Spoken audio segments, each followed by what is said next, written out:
If intelligent alien life is out there, and particularly if it has ever visited Earth, then it's a good bet it'll be carrying some super advanced technology. Consider a potential alien ship that turns up here from some distant star system or galaxy. It would have to be capable of crossing the vast distances of interstellar space, something we're not even close to achieving. But naturally, if any of that were possible, then we'd definitely be interested in finding out how. This is Unveiled, and today we're answering the extraordinary question, is the government hiding proof of anti-gravity UFOs?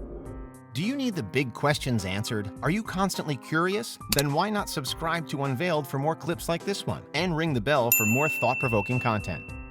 Governments sure have a history of concealing things related to UFOs.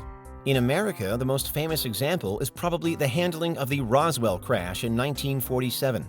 Over the years, the official story has been changed from it being a flying saucer, then a weather balloon, then a nuclear surveillance device, while doubts remain about even that answer, and the claims of extraterrestrial have never truly gone away. Elsewhere, according to reports from the UK National Archives released in 2010, wartime Prime Minister Winston Churchill had ordered claims of UFO sightings in Britain to be censored and kept secret, in an effort to avoid panic in the general population. We've seen something similar to that more recently, back in America again, with claims by an ex-Pentagon official who had previously headed the once classified Advanced Aerospace Threat Identification Program. He alleges that the government had forced him to keep secret the UFO details uncovered by AATIP. Aside from the supposed fears of inducing public panic, which in itself is challenged by some as an unfair and unrealistic prediction of what the reaction would be, another repeatedly cited reason for keeping UFOs secret is that governments would rather reverse engineer them without the rest of the world watching on. There are a number of first-hand testimonies to this end, with so-called anti-gravity tech continually brought up. Broadly, anti-gravity refers to the potential to control gravity, so that an object or location is free from its effects, like shuttles are in deep space. According to the leading theories we currently have on gravity, including the equations of Einstein and Newton, anti-gravity seemingly isn't possible.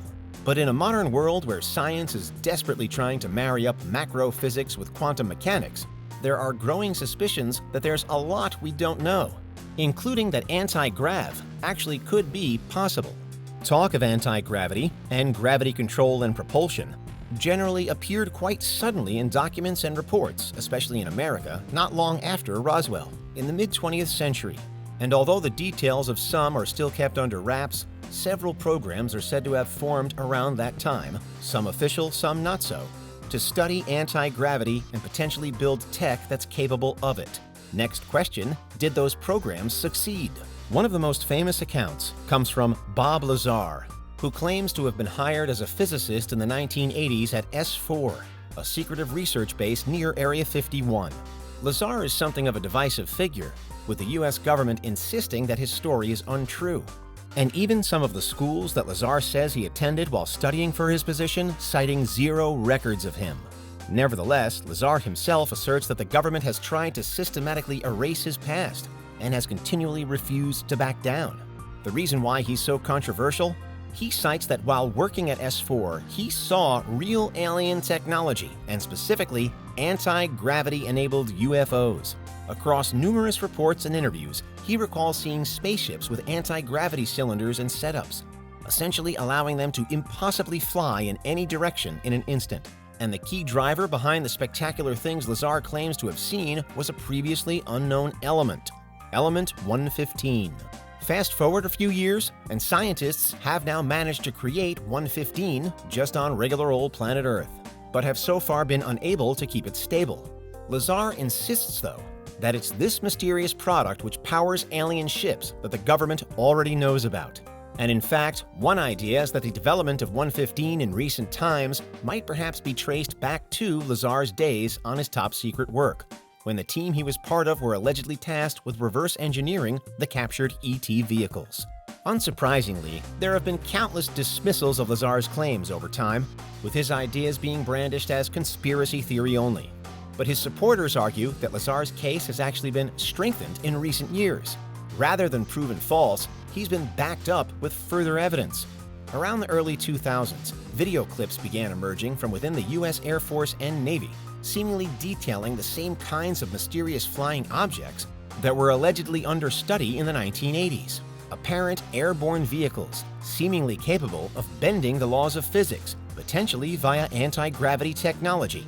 With one of the most famous examples being the USS Nimitz encounter with a Tic Tac UFO in 2004, demonstrating instant acceleration and flawless sharp turns, but seemingly without wings or a recognizable propulsion system. The Tic Tac has come to be one of the most enigmatic UFO sightings of recent times. In 2021, the official UAP report released by the U.S. authorities further brought it and more than 100 other similar cases under the microscope. Across land and sea, we're seemingly seeing more and more would-be probes or ships moving and behaving in unprecedented ways. So much so that a 2022 multi-authored research paper, published in the journal EPL, argued that the mysterious capabilities shown in UFO footage really could be explained by anti-gravity technology. For supporters of Bob Lazar, it's as though the rest of the world is finally catching on to what he's been saying for decades. And while they've allegedly done so in the past, it's getting harder and harder for governments to hush up the evidence. Full disclosure, perhaps, is just around the corner. Advocates claim that there's a pretty clear timeline to follow. Something crashes in Roswell in the 1940s. Shortly afterwards, science in general starts to research anti-grav tech. Then, in the late 80s, Bob Lazar claims to have seen anti-gravity UFOs in real life, painting a reasonably accurate picture of how we'd now expect one to work. And today, we have footage from all across America and the world, apparently, of these things in action. It isn't only Bob Lazar who's defying the official line either. Other serving and former military members have voiced their beliefs regarding potential ET vehicles housed in the U.S. and elsewhere. The naval aviator Donald Kehoe and Army officer Philip J. Corso, for example, believe on record that there has already been significant progress made with UFO tech and that it's potentially already been reverse engineered from existing machines. It's a topic that in the past might have been passed off as nonsense or unscientific, but in today's world, that's no longer the case. Whole teams of scientists and academics at major institutions, ranging from NASA to Harvard to MIT, have reportedly hosted meetings and events specifically to discuss anti-gravity and the potential links between it and UFOs. Importantly, a UFO doesn't automatically mean an alien vehicle, but never before has the ET concept been so talked about at the top tables of research. Finally, though, let's consider the situation if there is already proof of anti-gravity out there. Why cover it up? That ex-Pentagon former AATIP official from earlier, Luis Elizondo, has previously claimed that he was made to keep evidence of UFOs secret because of reasons like religious concerns, the potential for mass panic, and fears that UFO science could risk the reputation of those higher up in positions of power. Of course, another possibility is that if any government were to have knowledge of anti-gravity or any other similarly advanced technology, then they'd perhaps want to keep it secret to avoid other governments, states, and nations learning all about it. As much as anything else, this kind of thing would double up as top-level military weapon research. For now, there's no hard, officially verified evidence to say that any of this is actually possible or in existence. The general sentiment does appear to be shifting, however. From the worlds of science, the military, and politics, we're getting more and more voices speaking out, seemingly willing to reveal what the official line won't. Theoretical physicist Michio Kaku, for example, while reportedly claiming to have once been hesitant about proposed UFO tech, is said to now be much more accepting of it. He's not alone. With increasing numbers of official reports and investigations being made into the subject, perhaps it's only a matter of time before more revelations come out. It seemingly wouldn't shock the likes of Bob Lazar and his followers, but how would you feel if anti-gravity UFOs were suddenly a present-day reality? It's a brave new world that could be out there. It's just that, according to some, the government is still intent on keeping it to themselves. What do you think? Is there anything we missed? Let us know in the comments. Check out these other clips from Unveiled, and make sure you subscribe and ring the bell for our latest content.